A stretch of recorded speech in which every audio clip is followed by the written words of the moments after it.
All right, so a couple of things that stood out to me in today's episode of The Detective Is Already Dead. First and foremost, we get to see Siesta again. And not only did we get to see Siesta again, we got to see Siesta in a swimsuit. Now, there aren't many things in this world that can excite you, but this was definitely one of them. It was a surprise to see Siesta, right? Because you thought we were going to go into a backstory in regards to the blonde-haired girl that we saw, which is Char, but it makes the most sense seeing as this leads up more than likely to Char. Not only that, we also met the head of the Spez unit. Her name was Hell, which is very fitting, right? It's very fitting that she likes to wreak havoc and cause hell for everybody else, but that's besides the point. And then we met the werewolf who, he steals hearts, and I initially thought this is how we were gonna get into Siesta dying, and maybe this was like how Nagisa got her heart, but we'll save that for later on in the video. Anyways, what's going on, everybody? It's your boy Damo Senpai. Welcome to Senpai's Realm, a place where we just chill and we talk about all types of anime stuff, whether it be episode analysis or videos that I just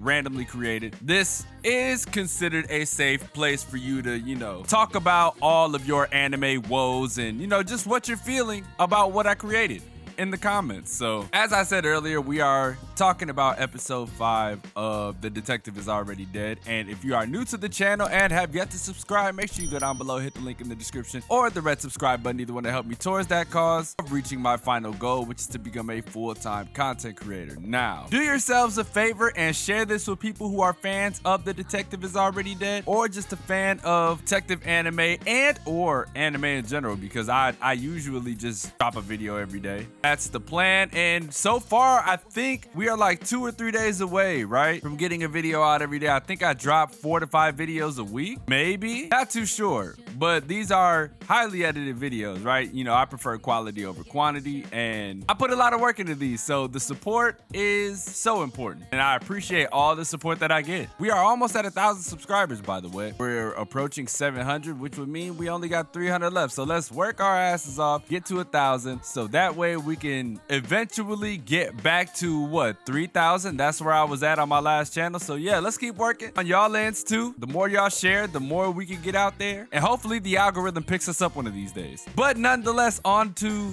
my analysis of episode 5. There was a few things that I noticed that were kind of odd, right? And there were things that I thought were gonna lead to things that didn't eventually lead to anything. So first and foremost, let's talk about the beach, right? Because that was a sight to see for 2 reasons. One, we are deep in a backstory, obviously, because Siesta is here. I always find it weird when they throw like a massive backstory in between character defining moments, right? Granted, we just ended the Yui arc, so it would make sense that we are now heading into the Charlotte arc, because from what we saw at the end of the Yui episode was that they were already well acquainted, that being Siesta, Char, and Kimihiko. So like I said, it would make sense for this to happen. But I'm glad we're getting to see Siesta for a nice chunk of time, right? We're getting a whole nother Siesta episode. There are a few things that are alarming about that, right? This means we're gonna get to see how she died. That's just what I'm assuming at this point, because after watching the whole episode and then rewatching it again, I initially was just like, oh, so if we're meeting this quote-unquote Cerberus guy who likes to steal hearts, is this how Siesta dies and this is how Nagisa gets the heart? But that was short-lived, as Cerberus was immediately taken out by the one we've come to know as Hell.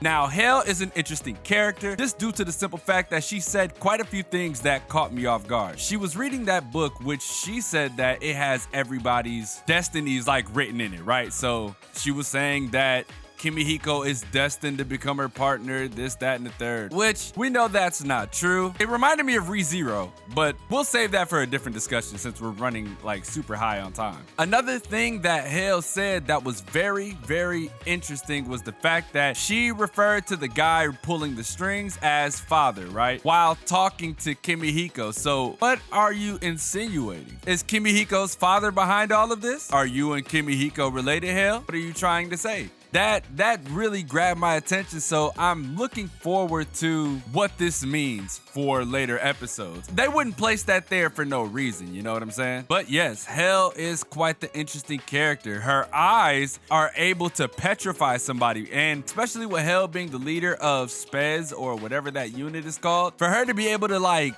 free Siesta says a lot about her kid, and it has me mildly interested in how she's gonna use that to stop Siesta now that she is in a fucking Gundam. She's controlling a Gundam now, so to be honest, I don't know. I hope this isn't the moment when she dies. And something that literally just popped into my head as I was recording this is the fact that Cerberus transformed into Charlotte. So how is that possible? How were you able to transform into Charlotte unless you guys have already either captured Charlotte or you were, acquainted with Charlotte at some point? But like I said, Cerberus is dead, so we can't get any information. And what was that gigantic creature, which I forgot the name of it already? Hell considered it a biological weapon. But yes, next week I am excited for Siesta and Kimihiko versus Hell. I wonder how that's gonna turn out. I mean, obviously we know Siesta dies, so does Siesta save him from that biological weapon? Is that like how she dies, or does Hell kill her? Man, we have a lot to figure out, but I'll leave that for next week's analysis. That'll do it all for today. Leave a like if you enjoy, subscribe if you are new, share this with your friends and everybody else who are fans of The Detective Is Already Dead, and also share this with people who just love anime. Let's get me in the algorithm. Let's do all the work we can to push this channel as far as we can go. If there was anything that I missed in the episode or anything that I didn't cover in the episode that you found interesting, because remember, it's always predicated on the things that I find interesting, make sure you let me know in the comment section below. I don't usually miss out on a lot of stuff, but when I do, it's always something random. As always, it's your boy, Damo Senpai, and I will see you guys in the next video.